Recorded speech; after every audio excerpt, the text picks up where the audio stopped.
அடியேன் திருக்கச்சி நம்பி வந்திருக்கிறேன்.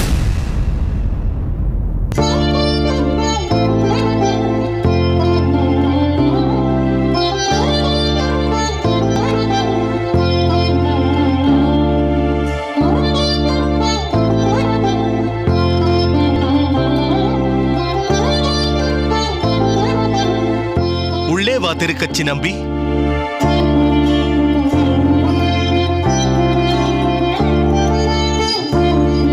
நித்தியம் பகவானோட உரையாடிக் கொண்டிருக்கிறாய். உன்னை என்னவென்று ஆசீர்வதிப்பது? என்றும் பகவத் கைங்கரியத்தில் ஈடுபட்டிருப்பாயாக. எழுந்திரு திருக்கச்சி.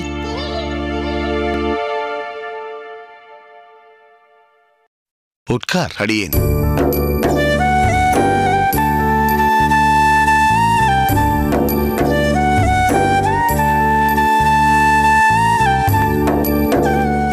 திருக்கச்சி நம்பி, எவ்வளவு நாட்கள் ஆகிவிட்டது நீ ஸ்ரீரங்கம் வந்து?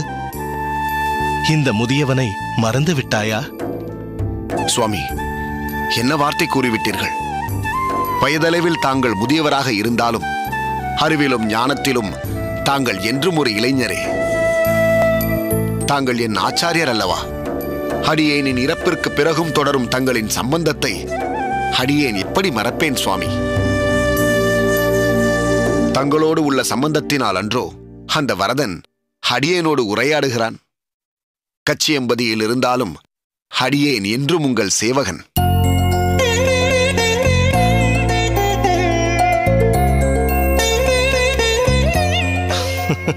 பார்த்தாயா திருக்கோஷ்டி? நித்தியம் அந்த காஞ்சி வரதனுக்கு கைங்கரியம் செய்து கொண்டும் தினமும் அவனிடம் உரையாடிக் கொண்டிருந்தும் கர்வத்தின் சுவடு சிறிதும் தெரியாமல் அடக்கத்தின் திருவுருவாய் திகழ்கிறான் திருக்கச்சி. அவ்வளவு ஏன் சுவாமி, திருக்கச்சி என்ற சுவடே தெரியாமல் கூட இவர் சில நேரங்களில் நடந்து கொள்வார். அப்படியா? எதை வைத்து நீ அப்படி சொல்கிறாய்? சில நாட்களுக்கு முன்பு அடியேன் புதிதாக ஒரு வண்டிக்காரன் வாய்த்திருக்கிறான், மிகவும் விசுவாசி, அவனுக்கும் நம்மிடத்திலேயே சிறிது உணவளிக்க வேண்டும் என்று சொன்னேனே. அடியனுக்கு நன்கு ஞாபகம் இருக்கிறது. அந்த வண்டிக்கார மகானுபாவர் வேறு யாரும் அல்ல, சாக்ஷாத் இந்த திருக்கச்சி நம்பிகளே தான்.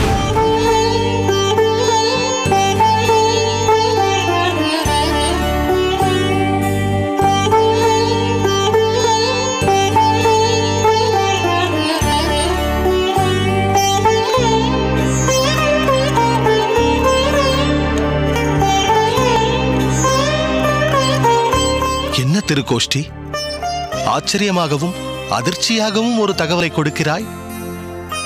என்ன காரணத்தினால் அப்படி வண்டிக்காரனாக திருக்கச்சி வந்திருந்தான்? அதை அவரே சொன்னால்தான் சரியாக இருக்கும். சுவாமி, பகவத் பக்தியை காட்டிலும் பாகவத பக்தி மிகவும் உயர்ந்தது என்பதை அடியேன் சொல்லி தாங்கள் அறிய வேண்டும் என்று அல்ல. ஆனால் அடியேனுக்கு இதை அறிவுறுத்தியவன் அந்த காஞ்சி பேரருளாளன் வரதன். இதே கோலத்தில் வந்து நம் திருக்கோஷ்டி நம்பிகளுக்கு தொண்டு செய்ய வேண்டும் என்றால் இவர் ஒப்புக்கொள்வாரா?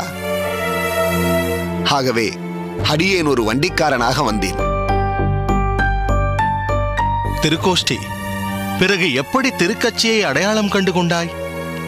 அந்த கார்முகில் வண்ணன் தன் கருணை கொடையாக மழையை பொழிந்தான். அந்த மழையில் நனைந்த என் பசுவின் மீது கருணை கொண்டு நம் திருக்கச்சி நம்பிகள் அதற்கு சேவை செய்து கொண்டிருந்தார். பிறகுதான் அவர் அடியேனால் அடையாளம் காணப்பட்டார். இல்லை என்றால் அடியேன் தொடர்ந்து ஏமாந்து கொண்டுதான் இருப்பேன். நம் மடத்திற்கே வந்து போயிருக்கிறான், அமுது செய்தும் சென்றிருக்கிறான். எங்களாலும் அடையாளம் காணப்படாமல் ஏமாற்றப்பட்டிருக்கிறோம். வேறு யாரெல்லாம் திருக்கச்சி வண்டிக்காரனாக வந்ததில் ஏமாந்தார்களோ? பகவானுக்கே வெளிச்சம்.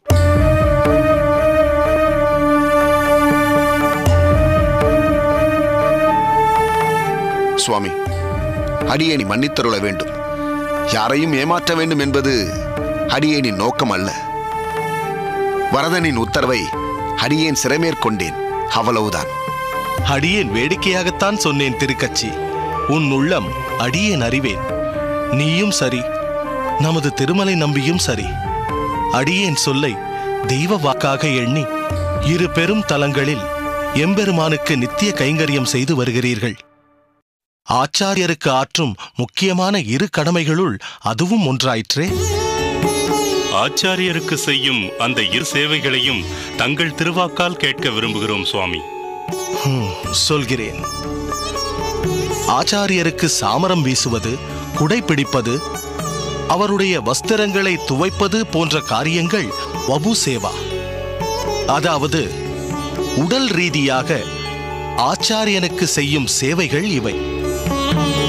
ஆச்சாரியன் கூறும் அறிவுரைகளை கடைபிடித்து சாஸ்திர கோட்பாடுகளை முறையே பின்பற்றுவது வாணி சேவா. சற்றும் அகங்காரம் கொள்ளாமல் திருமலை நம்பி போல் அடியேன் கூறிய சேவையை செவ்வனே செய்து கொண்டிருக்கிறான் நம் திருக்கச்சி நம்பி.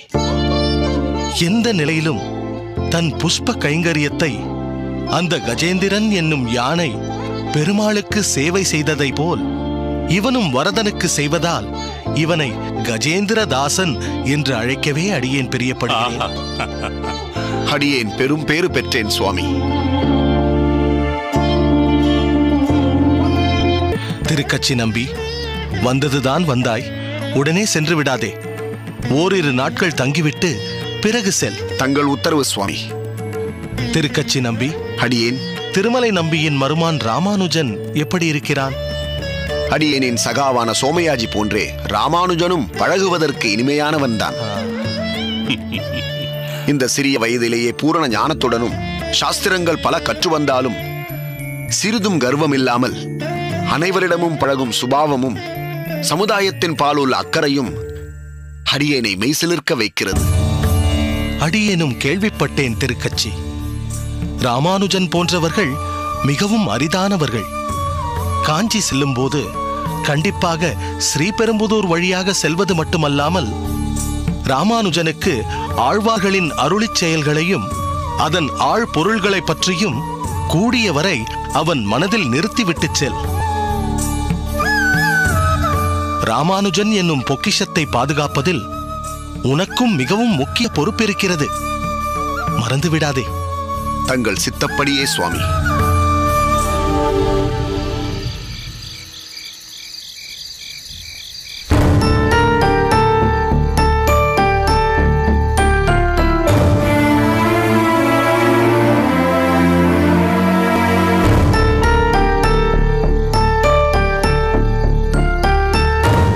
சுவாமி,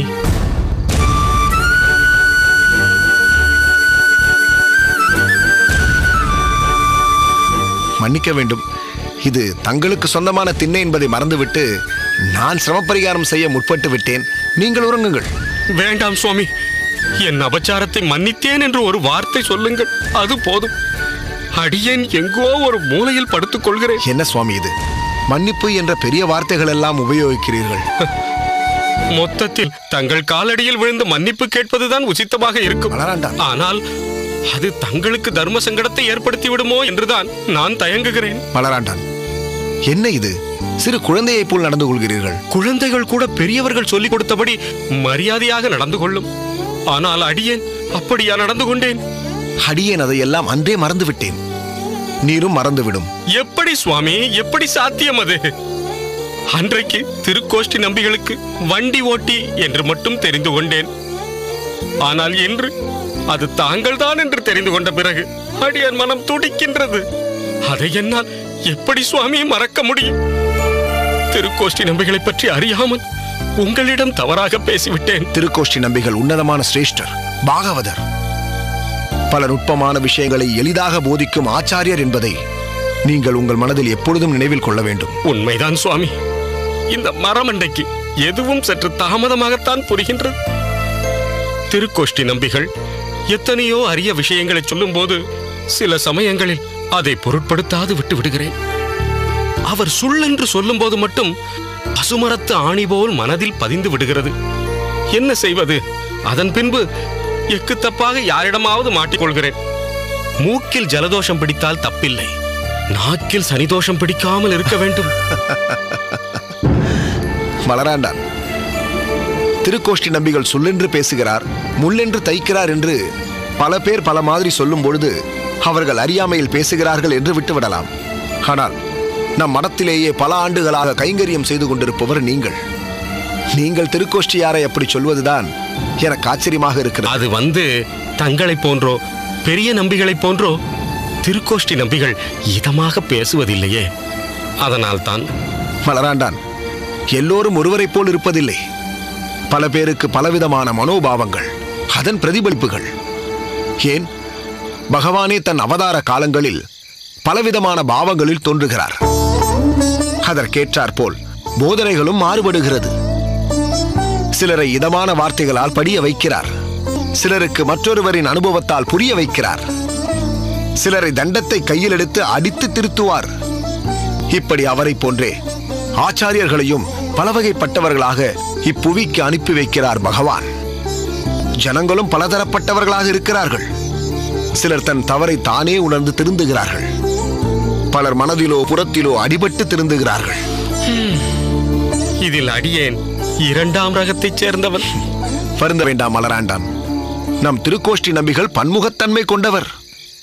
ஆடுகிற மாட்டை ஆடியும் பாடுகிற மாட்டை பாடியும் கறப்பவர் போன்று ஒவ்வொருவரையும் தகுந்த சிக்ஷையின் மூலம் திருத்தி பணிகொள்கிறார். இக்கலியில் திருக்கோஷ்டியூராரை போன்றவர்கள் நிச்சயம் தேவை.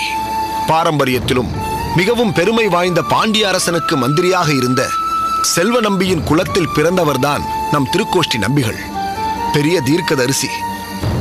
தமக்கு கெட்ட பெயர் ஏற்படுமானாலும் பிறருக்கு சிறப்பை தருவதற்காக அவர்களை சோதித்து பின் அருள்பவர் அவர். அதனால் தான் நம் ஆச்சாரியர் என்றும் தம்மோடு பிரியமாய் தம் அருகிலேயே வைத்துக் கொள்கிறார் திருக்கோஷ்டி நம்பிகளை. புரிந்து கொண்டேன் சுவாமி, நன்கு புரிந்து கொண்டேன். தங்கத்தின் தரம் உயர்த்த பழுக்க காய்ச்சுவது போல் கரிபோன்று இருப்பதை பட்டை திட்டி வைரமாக ஜொலிக்கச் செய்பவர் திருக்கோஷ்டி நம்பிகள் என்று இந்த கணத்திலிருந்து புரிந்து கொண்டேன். இருப்பினும் சொல்லுங்கள்,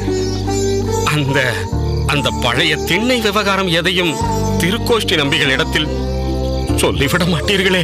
இன்று பல விஷயங்களை புரிந்து கொண்டாலும் இன்னும் அந்த பழைய அதிர்ச்சியிலிருந்து நீர் மீளவில்லை போல் தெரிகிறதே. மலராண்டாரே, நீர் திண்ணையில் சென்று படுத்து நிம்மதியாக உறங்கும். அடியேன் எதை பற்றியும் யாரிடமும் மூச்சு விட மாட்டேன். போதுமா? அது போதும் சுவாமி, அது போதும். கொம்புத்தேன் வழிந்து குளிரும் சோலைகள் சூழ்ந்த திருமலையில் வாழ்பவனே, அதாவது வேங்கடநாதனே, எம்பெருமானே, எனக்கு பல பிறவிகள் உண்டாகும்படிக்கு பல காரியங்களை அடியேன் செய்து வைத்தேன்.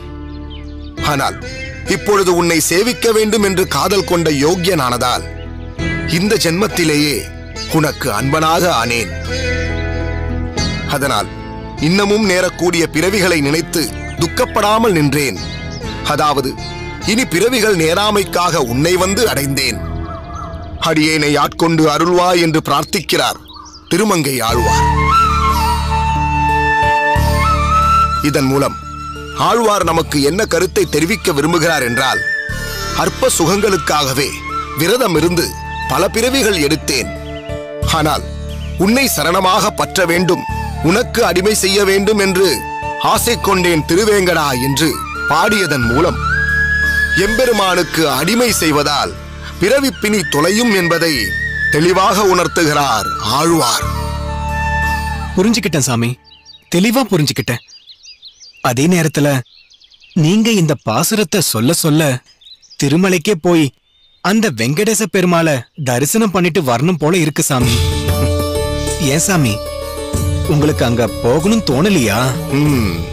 தோன்றியது. அப்படி ஒரு முறை திருமலைக்கு சென்று ஆலவட்ட கைங்கரியமும் செய்ய தலைப்பட்டேன். ஆனால் என்ன சாமி? திருவேங்கடவன் அந்த அரங்கனைப் போலவே இந்த திருமலை ஏற்கனவே சோலைகளாலும் அருவிகளாலும் குளிர்ந்திருக்கிறது. எனவே தனக்கு ஆலவட்டம் சுழற்ற தேவையில்லை என்றும், தான் அக்னியிலிருந்து வரதனாக வெளிவந்ததால் அந்த அத்திகிரி அருளாளனுக்கே ஆலவட்டம் சுழற்றுவதுதான் பொருத்தம் என்றார்.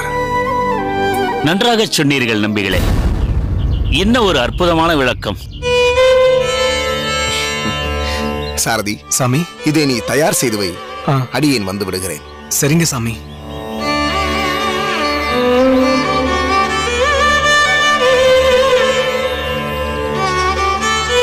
வந்தனம் பட்டரே. வந்தனம். தங்கள் விளக்கத்தை அருகிலிருந்து கேட்டுக்கொண்டிருந்தேன். ஓர் உண்மை என்ன தெரியுமா? எங்கேயும் உம்மை அனுப்ப அந்த வரதனுக்கு திருவுளம் இல்லை. அதற்குத்தான் இந்த திருவிளையாடல். தங்களை தன்னகத்தே வைத்துக் கொள்வதில்தான் அந்த வரதனுக்கு உகப்பதிகம். அனைத்தும் அடியேனின் ஆச்சாரியர் யமுனாச்சாரியரின் திருவருள். நம்பிகளே, வழி வழியாக நாங்கள் வரதனுக்கு கைங்கரியம் செய்து வருகிறோம். அடியேனின் மூதாதையர்களும் பாசுரங்களில் பாண்டித்யம் பெற்றவர்கள்தான். எங்களுக்கும் நிறைய அர்த்தங்களை அவர்கள் போதித்தும் உள்ளார்கள். இருப்பினும் உமது திருவாயால் வரும் பொருளமுதம் பெறுவதென்பது செவிக்கு அமுதாக இருக்கிறது. இது அடியேனுக்கு பெரும் கொடுப்பினை சுவாமி. உங்கள் பாராட்டுக்கள் எதுவும் அடியேனுக்கு பொருந்தாது. அடியேனின் ஆச்சாரியர் யமுனாச்சாரியருக்கே போய் சேர வேண்டும். நீர் அவரை அனவரதமும் நினைப்பது போல் அவரும் உண்மையே நினைத்துக் கொண்டிருக்கிறார் என்றே சொல்லத் தோன்றுகிறது. அதனாலினன்றோ தாங்கள் உமது யமுனாச்சாரிய சுவாமியை மனதில் நிறுத்தி பாசுரங்களின் பொருள் உரைக்கையில் அது யமுனையைப் போல் தூய்மையாய் தெளிவானதாய் இருக்கிறது. ஆச்சாரியர் மனதில் என்றும் நீர் குடிகொண்டு இருப்பீர் சுவாமி. பட்டரே, இன்று திருக்கண்ணமுதுதானே வரதனுக்கு கண்டுள்ள பண்ணினீர்கள்? ஆம் நம்பிகளே, ஏன் கேட்கிறீர்கள்? அதை கொண்டு வாரும். வாய்க்கு இனிப்பு பலகாரத்தை தான் இட வேண்டும். ஏன் சுவாமி?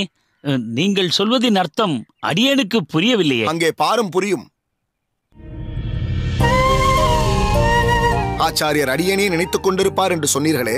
ஆச்சாரியர் திருமாளிகையில் இருக்கும் ஒரு உயர்ந்த சீடரும் பாகவதோ உத்தமரான ஒருவர்தான் நம்மை தேடி வந்து கொண்டிருக்கிறார். சுவாமி, வரவேண்டும் சுவாமி. இந்த அடியவனின் வந்தனத்தை தயை கூர்ந்து ஏற்றுக்கொள்ள வேண்டும். வந்தனம் நம்பிகளே. என்ன இது? பேரருளாளன் அருள் பெற்ற திருக்கச்சி நம்பிகள் இவ்வளவு சிரம் தாழ்ந்து அடியேனை வணங்குவது தகாது. நிச்சயம் தகும் சுவாமி. உயர்ந்த பாகவதோ உத்தமரான தங்களுக்கு அடியேன் ஒரு வண்டிக்காரனாக சிறு சேவை செய்ததால் தானே கிடைப்பதற்கே அரிதான மோட்சத்தை அடியேனுக்கு அளிப்பதாக அந்த வரதன் வாக்குறுதி கொடுத்தான். பிறப்பு இறப்பு எனும் கடுமையான சூழலிலிருந்து அடியேனை காத்த உத்தமரான தங்களின் பாதம் தொட்டு வணங்கி வரவேற்பதே அடியேன் செய்திருக்க வேண்டிய பொருத்தமான செயல். ஆனால் கோயில் பகுதியானதால் அடியேன் அதை செய்ய துணிவில்லாமல் தயங்கி நிற்கிறேன் சுவாமி. என்ன திருக்கச்சி சுவாமிகளே, சுவாமிகள் யாரென்று சொல்லாமல் ஏதேதோ புதிர் போட்டுக் கொண்டிருக்கிறீரே. பட்டரே, இந்த ஆச்சாரிய சீலரை இன்னுமா தாங்கள் யாரென்று உணரவில்லை? இவர்தான் சாக்ஷாத் திருக்கோஷ்டி நம்பி சுவாமிகள். வரவேண்டும் வரவேண்டும் திருக்கோஷ்டி நம்பி சுவாமிகளே. தங்களுக்கு இந்த கடையேனின் அனந்தமான வந்தனங்கள். தங்களின் உயர்வை பற்றி திருக்கச்சி சுவாமிகள் ஸ்லாகிக்காத நாளே இல்லை என்று சொல்ல வேண்டும். தங்களை நேரே தரிசித்ததில் மட்டற்ற மகிழ்ச்சி அடியேனுக்கு. மகிழ்ச்சியோடு அடியேன் ஆச்சரியமும் அடைந்திருக்கிறேன். இப்பொழுதுதான் ஆச்சாரியரை பற்றியும் அவரின் ஆத்மார்த்தமான சீடர்களை பற்றியும் பேசிக் கொண்டிருந்தோம். தாங்கள் இங்கு எழுந்தருளி விட்டீர்கள். அடியேனின் கண்களை அடியேனாலே நம்ப முடியவில்லை.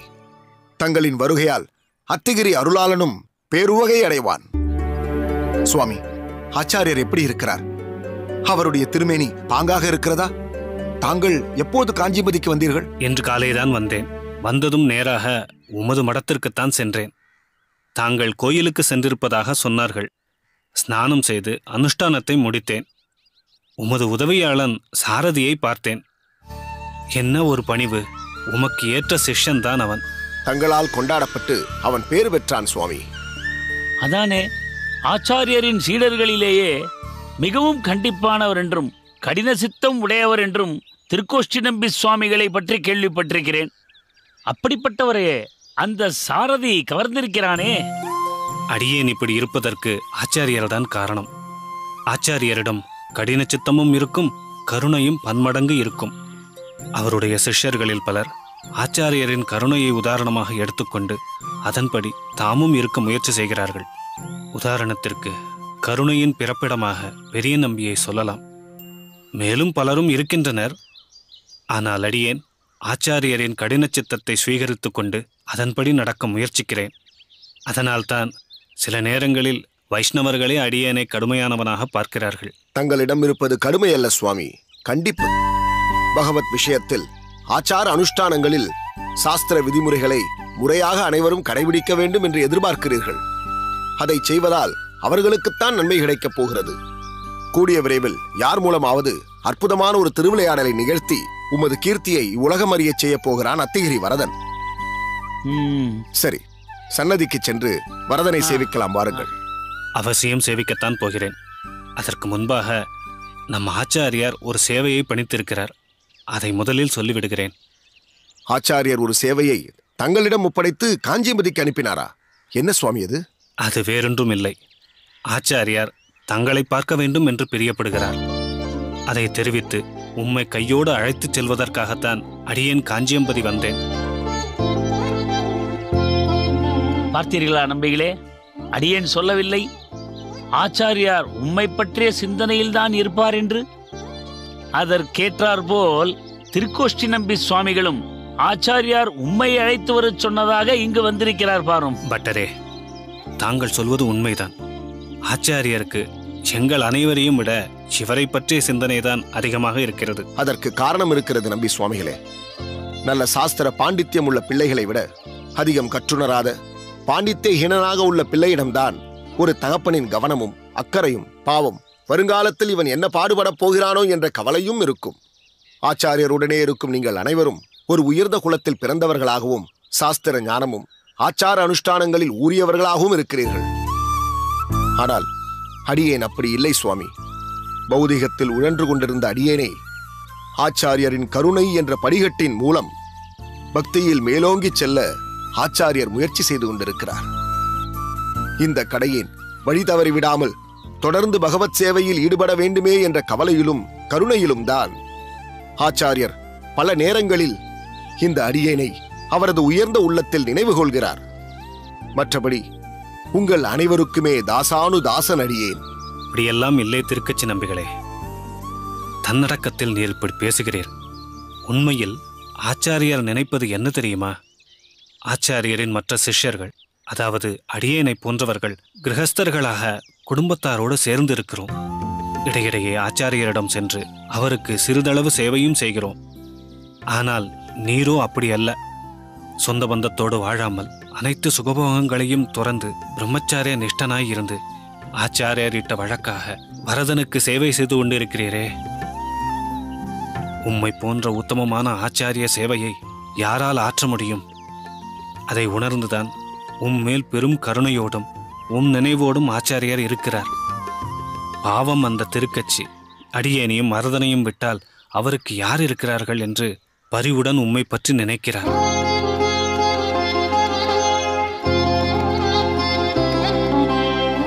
பார்த்தீரா, ஆச்சாரியார் உன் மீது வைத்திருக்கும் அன்பை சொன்னதும் உன் கண்கள் கலங்குகின்றன.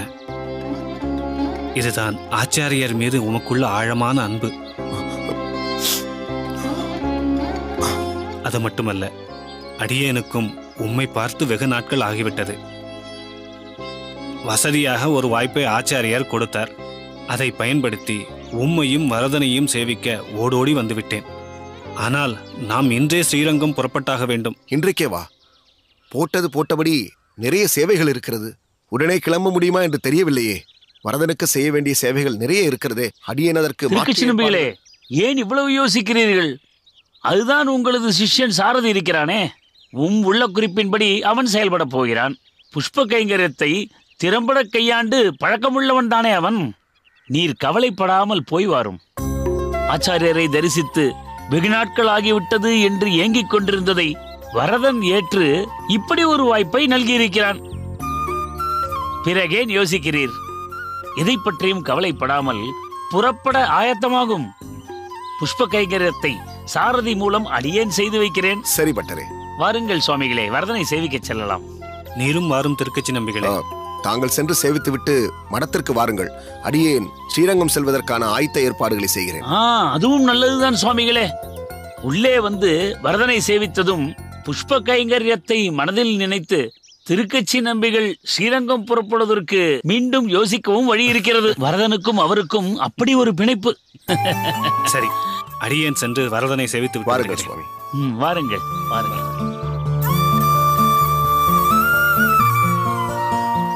சுவாமி, தங்களை தரிசிப்பதற்காக திருக்கச்சி நம்பி சுவாமிகள் வந்திருக்கிறார்.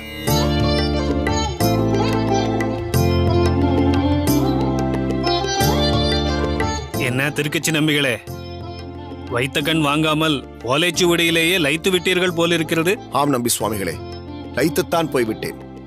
நம் ஆச்சாரியரின் தெளிவான எழுத்தையும் நடையையும் கண்டு வியந்து போயிருக்கிறேன். அவர் எழுதிய இந்த சதுஸ்லோகி எனும் ஸ்தோத்திர தொகுப்பில் புதைந்து கிடக்கும் பொலிவான பல அர்த்த புஷ்டியுள்ள ஸ்லோகங்களும் தயை நிறைந்த மகாலட்சுமி தாயாரின் மீது அவர் கொண்டுள்ள பக்தி பாவத்தையும் கண்டு அடியேன் மெய்சிலிர்த்து நிற்கிறேன்.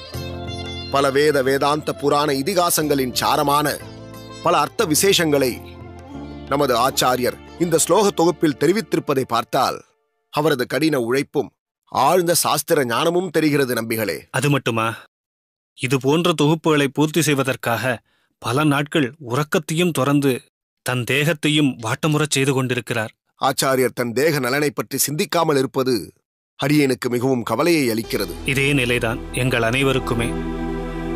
அதனால் அவருக்கான சேவையை எங்களுக்குள் பிரித்து கொண்டு ஒவ்வொருவரும் ஒவ்வொரு பணியை மேற்கொண்டு வருகிறோம்.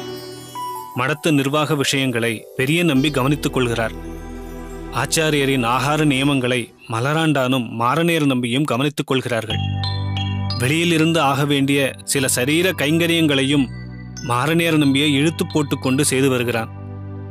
ஆச்சாரியர் புதிதாக எழுதப்போகும் பல தொகுப்புகளுக்கு ஏதோ அடியேனால் இயன்ற குறிப்புகளை சேகரித்து அவருக்கு கொடுத்து கொண்டிருக்கிறேன். கோயில் கைங்கரியங்களை அரையரும் தெய்வவாரியும் கவனித்து வருகிறார்கள். ஒப்பற்ற நம் ஆச்சாரியருக்கு செய்யும் சேவையில் நாம் நம்மை எவ்வளவு ஈடுபடுத்திக் கொண்டாலும் தகும்.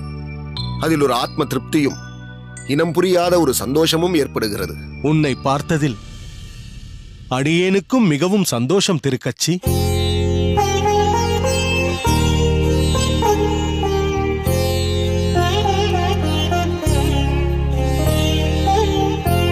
வந்தனம் சுவாமி. சம்பிரதாய தூண்களாக நின்று ஸ்ரீ வைஷ்ணவ கொள்கைகளை தாங்கி பிடிப்பீர்களாக. எழுந்திருங்கள். திருக்கச்சி நம்பி, அடியேன் அழைத்தேன் என்றதும் உடனே புறப்பட்டு வந்து விட்டாய் போலிருக்கிறதே. மிக்க நன்றி. அபச்சாரம் அபச்சாரம் சுவாமி. தாங்கள் கட்டளையிட்டதும் இங்கு வரவேண்டியதுதான் அடியேனின் தலையாய கடமை சுவாமி. தலையாய கடமை உண்மைதான். கடமையோடு நீ மற்றொரு பெரும் பொறுப்பையும் பெரிதும் விரும்பி ஏற்றுக்கொண்டிருக்கிறாயே. வரதனுக்கு நித்திய கைங்கரியம், ஆலவட்டம் என்று உன்னதமான சேவையில் இருக்கிறாயே. அதை போட்டது போட்ட மாதிரி விட்டுவிட்டு உன்னால் வர முடியாதே. வரதனும் உன்னை வெளிதேசம் செல்ல அனுமதிக்க மாட்டானே. வாஸ்தவம்தான் சுவாமி. இருப்பினும் அடியேனின் ஆச்சாரியரை காண வேண்டும் என்ற விருப்பத்திற்கு அவ்வரதன் மறுப்பேதும் சொல்வதில்லை. திருக்கோஷ்டி சுவாமிகளை காஞ்சிமதியில் சந்தித்தது, தங்களின் அழைப்பை பற்றி கேள்விப்பட்டது என்று இரட்டிப்பு சந்தோஷத்தில் அடியேன் இருக்கிறேன். நல்லது. திருக்கோஷ்டி, நீ உன் ஊரை விட்டு புறப்பட்டு வந்து பல நாட்கள் ஆகிவிட்டது. பிரயாண களைப்பை ஓரளவு தனித்துக் கொண்டு சீக்கிரமே உன் கிரகத்திற்கு புறப்பட ஆயத்தமாகு. பாவம், உன் கிரகத்திலும் உன்னை எதிர்பார்த்து காத்திருப்பார்கள். தங்கள் உத்தரவுப்படியே சுவாமி. திருக்கச்சி நம்பிகளே, அடியேன் இப்போது உத்தரவு வாங்கிக் கொள்கிறேன். பிறகு வந்து தங்களை சந்திப்பார்கள் சுவாமி.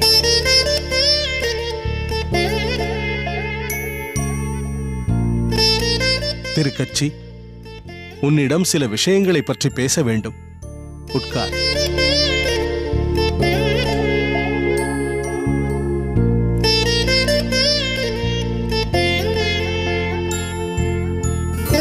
உன் கைங்கரியம் எல்லாம் செவ்வனே போய்க் கொண்டிருக்கிறதா? உற்சவங்கள் எல்லாம் குறைவின்றி நடந்து கொண்டிருக்கிறதல்லவா? தங்களின் ஆக்ஞையால் அனைத்தும் சிறப்பாகவும் பூரணமாகவும் நடந்து கொண்டிருக்கிறது சுவாமி. அப்படியா? மிக்க மகிழ்ச்சி. அடியேனின் ஆக்ஞையின்படி நீ செய்து வரும் சேவை நல்ல விஷயம்தான். அதேபோல் அடியேனின் ஆக்ஞை இல்லாமலேயே சம்பிரதாயத்திற்கு ஒரு பெரிய உபகாரத்தை சீரும் சிறப்புமாக செய்து வருகிறாயே. அதை பற்றி பேசி பாராட்டலாம் என்றுதான் உன்னை இங்கு அழைத்தேன். சுவாமி, தங்களின் ஆக்ஞை இல்லாமல் அடியேன் தன்னிச்சையாக எதுவும் செய்வதில்லையே. அனைத்தையுமே அடியேனின் ஆக்ஞையின்படிதான் செய்ய வேண்டும் என்பதில்லை. சில சமயங்களில் சில நற்காரியங்கள் நடைபெற வேண்டும் என்று அந்த பகவானே ஹிருதயத்தில் சைத்திய குருவாக இருந்து நம்மை வழி நடத்துவான். அப்படி வரதனின் வழிகாட்டுதல் படி ஓர் ஒப்பற்ற சம்பிரதாய சிகாமணிக்கு நீ அடைக்கலம் கொடுத்து ஆதரித்து வருகிறாயே. அதைச் சொன்னேன். சிகாமணி, பொக்கிஷம் என்று அடியேன் யாரை குறிப்பிடுகிறேன் என்று உனக்கு புரிந்திருக்குமே. இல்லை சுவாமி. ராமானுஜன். அவனைத்தான் சொன்னேன். ஆச்சாரியருடைய வாக்கு திருவாக்கு. உண்மையிலேயே அந்த ராமானுஜன் ஒரு மாசில்லா மணி, சம்பிரதாய ரத்தினம், ஒப்பற்ற ஒரு வைஷ்ணவ சிரேஷ்டன். அப்படிப்பட்டவன் அடியனோடு இருப்பது அடியேனின் பாக்கியம் சுவாமி. அதுவும் தங்களின் அருட்சிந்தனையாலேயே நிகழ்ந்திருக்க வேண்டும். அனைத்தும் பகவத் சங்கல்பம் என்றே அடியேன் நினைக்கிறேன். சிறுவயது முதலே அக்குழந்தை ராமானுஜன் பல அரிய காரியங்களை செய்கிறான் என்று கேள்விப்பட்டதுண்டு. இருப்பினும் சமீபத்தில் திருமலை நம்பி மூலம் யாதவ பிரகாசரின் பாடசாலையில் நடந்த ஒரு நிகழ்வை பற்றி அறிந்தேன். கப்யாசம் புண்டரீகம் என்ற உபனிஷத வாக்கியத்திற்கு வசிஷ்டாத்வைத்த பரமாக தகுந்த வகையில் ஒரு உன்னதமான, இதுவரை யாரும் யோசித்தறியாத, அதே சமயத்தில் மிகவும் பொருத்தமான ஒரு விளக்கத்தை அளித்தான் ராமானுஜன் என்று கேள்விப்பட்டதிலிருந்து அடியேனின் மனம் அடியேன் வசத்தில் இல்லை. அந்த பொக்கிஷத்தை காண வேண்டும் போல் அவனை எண்ணியே அடியேனின் மனம் ஓடுகிறது. ஒருபுறம் வரதன், ஒருபுறம் ராமானுஜன் என்று நீ வாழும் இருப்பை அடியேன் என்னவென்று புகழ்வது? நிச்சயம் மிகப்பெரிய கொடுப்பினை உடையவன் நீ. அனைத்தும் தங்களின் அருளே சுவாமி. தங்களின் அனுகிரகம் இல்லை என்றால் அடியேனுக்கு ஏது இப்படி ஒரு கதி? ஆனால் விதி வலுவாக தாக்காமல் இருக்க வேண்டும். அந்த சிரோன்மணிக்கு யாதவ பிரகாசரால் தீங்கு ஏதும் ஏற்பட்டு விடாமல் நீதான் பாதுகாப்பாக இருக்க வேண்டும். ராமானுஜன் கொடுத்த விளக்கத்தால் யாதவர் நிச்சயம் நிலைகுலைந்து போயிருப்பார். அவர் விபரீதமாக ஏதாவது இடைஞ்சலை ராமானுஜனுக்கு செய்துவிடாமல் இருக்க வேண்டுமே. இதுவரை அப்படி ஒன்றும் ஏற்பட்டதாக தெரியவில்லை சுவாமி. காரணம், அச்சம்பவம் நடந்து சில நாட்கள் ஓடிவிட்டனவே. இருப்பினும் அலட்சியப்படுத்திவிட முடியாது. அடிபட்ட பாம்பாக இருக்கும் யாதவர் என்றாவது ஒரு நாள் பலமாக சீறுவார். ராமானுஜனுக்கு எந்த ஆபத்தும் நேராமல் இருக்க வேண்டும். தாங்கள் சொல்வதும் வாஸ்தவம்தான் சுவாமி. ராமானுஜனை பாதுகாப்பாக இருக்கும்படி சொல்கிறேன். அதைத்தான் அடியேனும் சொல்ல வந்தேன். நீங்கள் அத்தனை பேரும் ராமானுஜனை பற்றி தெரிவித்த பல கருத்துக்களின்படி அவன் வலியச் சென்று யாரையும் விரோதிப்பவனாக தெரியவில்லை. அதே சமயத்தில் நம் சம்பிரதாயத்திலும் சாஸ்திரங்களிலும் சமுதாய மேம்பாட்டு சிந்தனையிலும் ஆழ்வார்களின் அருளிச் செயல்களான திராவிட தமிழ் வேத திவ்ய பிரபந்தங்களிலும் மிகவும் ஊக்கம் உடையவனாகவும், அதற்கு விருத்தமாக குதர்க்கமாக யார் பேசினாலும் வெகுண்டெழுபவனாகவும் இருக்கிறான் அந்த ராமானுஜன் என்பது மட்டும் தெளிவாக புலனாகிறது. அதுவே அவனை நேரே சந்திக்க வேண்டும் என்ற ஆவலையும் தூண்டுகிறது. உத்தரவிடுங்கள் சுவாமி. உடனே அதை அடியேன் ராமானுஜனிடம் தெரிவிக்கிறேன். அவனும் தங்களை பற்றி பல முறை பல கேள்விகளை கேட்டிருக்கிறான். தங்களை காண வேண்டும் என்ற ஆவலோடும் இருக்கிறான். தாங்கள் அழைத்தீர்கள் என்ற செய்தியை அவன் அறிந்தால் மிகவும் சந்தோஷப்படுவான். கையோடு அவனை அழைத்து வந்து விடுகிறேன். வேண்டாம். இதே கருத்தைத்தான் திருமலை நம்பியும் சொன்னான். அடியேனால் ராமானுஜன் கல்விக்கு இடையூறு ஏற்பட்டுவிடக்கூடாது. அடியேனுக்கு வேறு ஒரு விருப்பம் உள்ளது. சொல்லுங்கள் சுவாமி, நிறைவேற்ற காத்திருக்கிறேன். அடியேன் காஞ்சியம்பதிக்கு வரலாம் என்று இருக்கிறேன். என்னப்பா, ஒன்றும் பேசாமல் இருக்கிறாய்? சுவாமி, அளவு கடந்த ஆனந்தத்தால் வார்த்தைகள் வர மறுக்கிறது.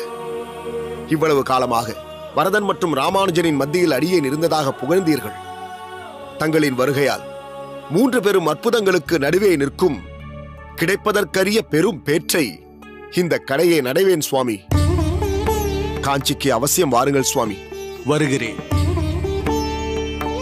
வரதனை தரிசிப்பதற்காக மட்டுமல்ல, ராமானுஜன் என்னும் பொக்கிஷத்தை காணவும் அவசியம் வருகிறேன்.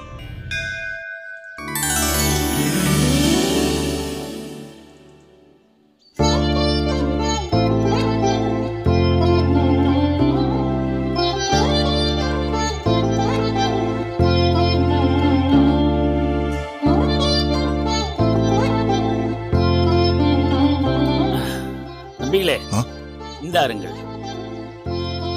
பட்டரே, இது பெருமாளுக்கு சமர்ப்பிக்கப்பட்ட மாலைதானே? ஆமாம். பட்டரே, மாலை பொழுதில் செய்ய வேண்டிய திருமஞ்சனத்திற்கு தேவையான பொருட்கள் எல்லாம் தேவையான அளவு இருக்கிறது அல்லவா? தாராளமாக இருக்கிறது. அடியேன் கொடுத்த மாலைகள் அனைத்தையும் வரதருக்கு சூடிவிட்டீர்களா? ஓ ஆமாம், இன்றைய விசேஷ மாலையான தாமரை, சம்பங்கி, துளசி, சாமந்தி மற்றும் இவற்றோடு அணிவகுத்துள்ள ரோஜா மலர்கள் கொண்டு நேர்த்தியாக தொடுக்கப்பட்டுள்ள மாலையை சூடிய வரதன் மேலும் குளிர்ந்து காணப்படுகின்றான்.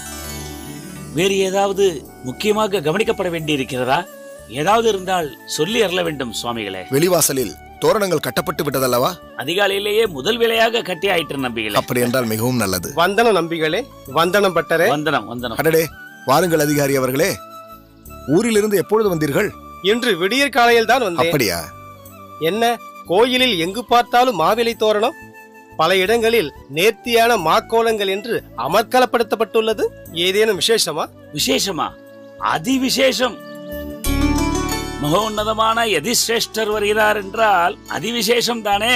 என்ன பட்டரே, யார் என்று சற்று விளக்கமாகத்தான் சொல்லுங்களே. அதிகாரி அவர்களே, அடியேனின் ஆச்சாரியர், தரணி போற்றும் ஸ்ரீவைஷ்ணவ குல திலகரான ஸ்ரீ ஸ்ரீ யமுனாச்சாரிய சுவாமிகள் இக்காஞ்சியம்பதி வரதராஜ பெருமாளின் சன்னதிக்கு விஜயம் செய்கிறார். அவரை வரவேற்கத்தான் இத்தனை ஏற்பாடுகளும். அதிவிசேஷத்திற்கு அதுதான் காரணம். அப்படியா? முன்பே எனக்கு தெரிவிக்கப்பட்டிருந்தால் ஒரு நாள் முன்னதாகவே வெளியூரில் இருந்து வந்திருப்பேனே. எங்களுக்கே நேற்றைய பொழுதுதான் தெரிய வந்தது அதிகாரி அவர்களே. மற்ற ஏற்பாடெல்லாம் சரிவர ஆகிவிட்டதல்லவா? வெகு நாட்கள் கழித்து ஆச்சாரியார் இங்கு விஜயம் செய்கிறார்.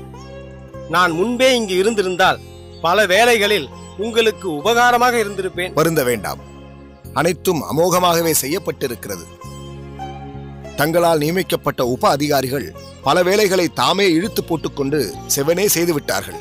இருப்பினும் என் பங்கிற்கு நானும் ஏதாவது சில காரியங்கள் செய்திருந்தால் எனக்கும் திருப்தியாக இருக்கும். ஆச்சாரியரை எதிர்கொண்டு அழைக்கும் தருணத்திற்கு முன்னதாகவே தாங்கள் தான் வந்து விட்டீர்களே, நிச்சயம் அது திருப்தி தரும் விஷயம்தானே. சரியாக சொன்னீர்கள் நம்பிகளே. பட்டரே, நம் திருக்கட்சி சுவாமிகளை கவனித்தீர்களா? முகத்தில் எவ்வளவு பொலிவென்று பார்த்தீர்களா? பிறகு இருக்காதா? இவருக்கும் இவரது ஆச்சாரியருக்கும் உள்ள சந்திப்பில் இருந்த இடைவெளிதான் வெகுவாக குறைந்திருக்கிறதே. இவர் போய் ஸ்ரீரங்கத்திற்கே சென்று ஆச்சாரியரை பார்த்திருக்கிறார். இப்போது அவரே இங்கு விஜயம் செய்கிறார். வேறு என்ன வேண்டும்? அதுதான் இவர் முகத்தில் இத்தனை பொலிவு. அது ஒரு பக்கம். இன்னொரு விசேஷம் என்ன தெரியுமா? இன்று வரதனின் திருமுகத்திலேயே மந்தகாச புன்னகை சற்று அதிகமாகவே காணப்படுகிறது. அப்படி ஒரு பேரானந்தம், குதூகலம். ஓ, தங்களுக்கும் அது தெரிந்து விட்டதா பட்டரே? ஆலவட்டத்தை அடியேன் சுழற்றிய விதத்தில் தான் வரதன் மகிழ்ந்திருக்கிறான் என்று நினைத்தேன். இப்போதுதான் அடியேனுக்கு புரிகிறது. தன் பரம பக்தரும் வைஷ்ணவ குல பூஷணமும் தன்னுடைய மேலான ஸ்தலத்திற்கு நல்வழி காட்டிடும் ஆச்சாரிய சிரோன்மணியுமான யமுனாச்சாரியார் தன்னை தரிசிக்க வருகிறார் என்ற மற்றற்ற மகிழ்ச்சியும் தான் வரதனை வெகுவாக பூரிக்கச் செய்திருக்கிறது. அவனுடைய திருமேனியும் அதீத காந்தியுடன் காட்சியளிக்கிறது. நம்பி சுவாமிகளே, ஒரு சிறு விண்ணப்பம். தங்களின் பேச்சு சாமர்த்தியத்தால் ஆச்சாரியரை சில காலங்களாவது இங்கு காஞ்சியம்பதியிலேயே தங்கியிருக்கும்படி செய்ய வேண்டும். நல்ல யோசனைதான். அடியேனுக்கும் அதில் பெரும் உகப்புதான். இருப்பினும் ஆச்சாரியர் செவிசாய் தருள வேண்டுமே. அவரின் திருமணத்தை அவரே அறிவார், இந்த வரதனும் அறிவார். சரியாக சொன்னீர்கள். வரதன் விரும்பிதானே ஆச்சாரியரே இங்கு வர சித்தமாகி இருக்கிறார். வரதனை தரிசிக்க வேண்டும், இங்குள்ள பலரையும் அனுகிரகிக்க வேண்டும். அதிலும் குறிப்பாக சிலரை விசேஷமாக கடாட்சிக்க வேண்டும் என்றும் சங்கல்பம் செய்திருக்கிறார் நம் ஆச்சாரி. சாமி, சாமி. என்ன சாரதி? உங்க குருநாதர், அதான் ஆச்சாரியர் கோயிலுக்குள்ள வந்துட்டாரு சாமி. அப்படியா? சொன்ன நேரத்தை விட முன்பாகவே வந்து விட்டாரே. பட்டரே, ஆச்சாரியருக்கு பூரண கும்ப மரியாதையை நீங்களே செய்து விடுங்கள். எடுத்து வாருங்கள். இதோ வருகிறேன். சாரதி, சாமி, நீ சென்று திருக்குடையை எடுத்து வா. சரிங்க சாமி. வாருங்கள் அதிகாரி அவர்களே. சரி.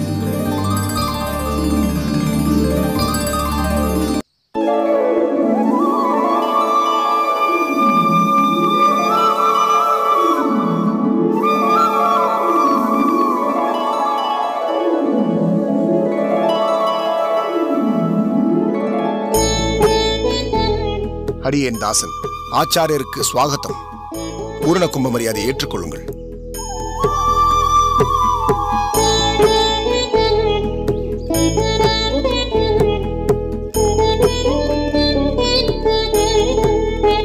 சுவாமி, தங்களின் வரவால் இந்த காஞ்சியம்பதியே புது பொலிவு பெற்றிருக்கிறது. தன்யனானேன் சுவாமி, தன்யனானேன். தங்களின் வரவை இக்காஞ்சியம்பதி வாழ் மக்கள் அனைவரும் நெடுநாட்களாக ஆவலோடு காத்துக் கொண்டிருந்தார்கள். இன்று அது நிறைவேறிவிட்டது. ஆச்சாரியருக்கு இந்த அடியவனின் அனந்தமான வந்தனங்கள். பெரிய நம்பி சுவாமிகளே, அடியேனின் வந்தனங்கள். என்ன கஜேந்திரதாசரே, ஆலவட்ட கைங்கரியம் எல்லாம் குறைவின்றி நடந்து கொண்டிருக்கிறதா? தங்களின் ஆங்கியைப்படி பரிபூர்ணமாக நடந்து கொண்டிருக்கிறது சுவாமி. சுவாமி, இவர் இக்கோயிலின் பிரதான பட்டர். தாசன் அடியேன். ரகுநாத பட்டர் என்பது திருநாமம். இவர் கோயில் அதிகாரி, பெயர் கருணாகரன். அடியேன் தாசன்.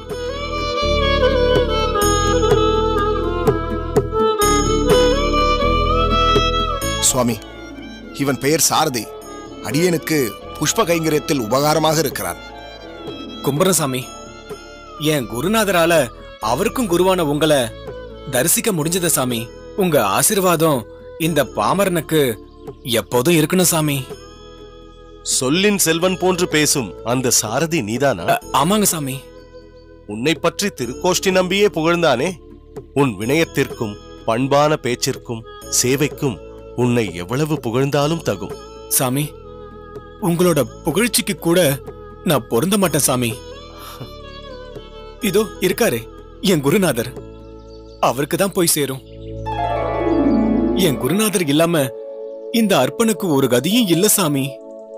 சாமி, எதுக்குமே பிரயோஜனமே இல்லாம இருந்த என்ன வைணவ குல திலகரான தாங்களே புகழற அளவுக்கு மாத்தினது என்னோட குருநாதர், உங்களோட அன்பான சிஷ்யர். இதோ இந்த திருக்கச்சி நம்பி சுவாமிகள் தான். சாமி, அவர் இல்லன்னா இந்த சாரதியே இல்ல. சாரதி, போதும். ஆச்சாரியருக்கு முன்னால் நின்று கொண்டு அடியேனை போய் குருநாதர் அது இது என்று உளறிக் கொண்டிருக்கிறாயே. திருக்கச்சி, அவனை ஏன் கண்டிக்கிறாய்? அவன் என்ன தவறாகவா சொல்லிவிட்டான்? அடியேனை பொறுத்தருள வேண்டும் சுவாமி. குருவிற்கெல்லாம் குருவாகவும் ஒப்பற்ற ஆச்சாரிய சிரேஷ்டராக திகழ்ந்து கொண்டிருக்கும் தங்களின் முன்னால் அடியேன் என்றும் ஒரு சேவகன்தான், தாசானு தாசன்தான். எங்கோ பிறந்த இந்த அடியேனை ஒரு உயரத்தில் நிறுத்தி இருப்பது தங்களின் கருணையே சுவாமி. திருக்கச்சி நம்பி, குலத்தை கொண்டு யாரையும் யாரும் தாழ்த்தியோ உயர்த்தியோ சொல்லிக் கொள்வது தகாத செயல். அந்த பகவான் ஒருவன் முன்புதான் நம் தாழ்த்தியைச் சொல்லி அந்த எம்பெருமானை உகந்து சரணாகதி செய்ய வேண்டும். மற்றபடி ஒருவன் நடந்து கொள்ளும் குணத்தில்தான் அவனின் உயர்வோ தாழ்வோ அடங்கியுள்ளது, குலத்தில் அல்ல. மதுரகவி ஆழ்வார் அந்தணர் குலத்தில் தோன்றியவர்தானே. பல திவ்ய தேச எம்பெருமானை சேவித்துவிட்டு திடீரென தெற்கே கண்ட ஜோதியை நோக்கி புறப்பட்டு நம் திராவிட தேசத்தில் திருக்குறுங்குடி எனும் திவ்ய தேசத்தில் மாறன் சடகோபரான நம்மாழ்வாரை சந்தித்தார். அக்கணமே ஆழ்வாருக்கு வசமாகி போனார். நம்மாழ்வார் மாறன் சடகோபர் குலத்தால் அந்தணர் அல்லாதவர்தானே. ஆனால் மதுரகவி ஆழ்வாரோ மாறன் பொன்னடி பணிந்து அவரையே தன் ஆச்சாரியராக பற்றினார். அது மட்டுமா, நாவினால் நவிற்று இன்பமெய்தினேன், மேவினேன் அவன் பொன்னடி மெய்மையே, தேவு மற்றறியேன் குருகூர் நம்பி, பாவி நின்னிசை பாடித் திரிவனே என்று தான் பாடிய பாசுரத்தில் அவர் என்ன குறிப்பிட்டார்? நாக்கினால் ஆழ்வாரை துதி செய்து ஆனந்தத்தை பெற்றேன், அந்த ஆழ்வாருடைய அழகிய திருவடிகளோடே பொருந்த பெற்றேன். இது சத்தியமே. ஆழ்வாரான மாறன் சடகோபரை தவிர்த்து வேறொரு தெய்வத்தையே நான் அறிய மாட்டேன் என்கிறார் மதுரகவி அவர்கள். மேலும் திருநகரி என்னும் இவ்வூரின் தலைவரான ஆழ்வாரின் அருளிச் செயல்களான வேதத்திற்கு சமமான தமிழ் திராவிட திவ்ய பிரபந்தங்களையே தன் மனம், வாக்கு மற்றும் தேகத்தால் அனுபவித்து பாடியபடி திரிவேன் என்று சபதமிட்டு சொல்கிறார். ஆகையால் அவர்களின் அடியொற்றியான நாம் குலத்தை கொண்டாடாமல் குணத்தில் உயர்ந்து வாழ்வதே உய்வதற்கான ஒரே வழி. அவ்வகையில் கஜேந்திரதாசனான திருக்கச்சி நம்பி, நீ ஒரு உயர்ந்த குணவான். உன்னை இந்த சாரதி குருநாதன் என்று அழைத்ததில் ஒரு தவறும் இல்லை. நீ இன்னும் பல சிரேஷ்டர்களுக்கு குருவாக திகழ்வாய், திகழ்கிறாய். என்ன சாரதி, அடியேன் சொன்னது சரிதானே? சாமி, குருவுக்கு குருவான என் சாமி, உங்க பேச்சில தவறுக்கு ஏது சாமி வாய்ப்பு? எம்புட்டு விஷயத்த இந்த மரமண்டைக்கு புரியும்படி எத்தனை அழகா சொன்னீங்க. இது அத்தனையும் கேட்டதனால இந்த கட்டை நல்லா வேகுங்க. அப்பா சாரதி, உனக்கு ஒரு குறையும் வராது. தன்னடக்கத்தோடு இருப்பவன் என்றும் நாசமடைய மாட்டான். இதுதான் வைணவத்தின் மையமான வாக்கு.